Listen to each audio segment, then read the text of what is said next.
রাতের বেলা মাধবপুর থেকে আমার এক ফেসবুক ফ্যান আমার কাছে এসে বলল, ভাই আমার সিনজেট অ্যাড করে দিতে হবে।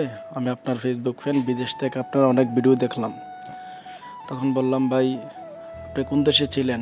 তখন বলল, ভাই আমি সৌদি ছিলাম, দেশে এসে সিনজিরা কিনছি। তো সিনজিরা কেনার পরে ভাবছি বিদেশ থেকে তো আপনার অনেক ভিডিও দেখলাম, তাই আপনার থেকে সিনজিটা অ্যাড করাবো। তখন চলে আসলাম আপনার কাছ থেকে সিনজিরা অ্যাড করার জন্য।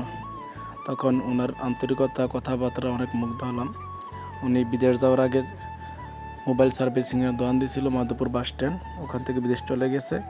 বিদেশ গিয়েও বেশি একটা সুবিধা করতে পারে নাই, তো আবার দেশে চলে আসছে।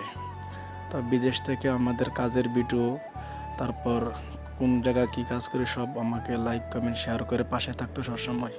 তো দেশে আসলো, দেশে আসি আমার সঙ্গে দেখা করলো, দেখা করে অনেক আন্তরিকতা দেখালো। তো রাতের বেলা দোকান বন্ধ করে বাসা যাওয়ার মুহূর্তে একটি গাড়ি আসলো, তখন এই গাড়িটি আট করে দিয়ে আসলাম। তো কেমন হলো কাজটি একটু জানাবেন। আর আপনারা যারা সিনজি আট করতে চান অবশ্যই আমার সঙ্গে যোগাযোগ করতে পারেন। আমার দোকান দক্ষিণ চন্দলা, উত্তর সড়ক বাজার, বিপাড়া, কুমিল্লা। তো আসলে ভাই মানুষের আন্তরিকতা অন্যরকম এক ভালোবাসা। তো তাদের সঙ্গে কথা না বললে, না মিশলে বুঝতে পারতাম না আসলে কত যে মানুষের প্রতি মানুষের টান।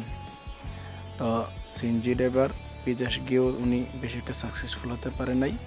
দেশে এসে আবার সিনজি নিয়ে একটু কর্মে লেগে গেছে। ভাইয়ের জন্য শুভকামনা রইল। ভাই ভালো থাকবেন। আজ এই পর্যন্ত, আল্লাহ হাফিজ।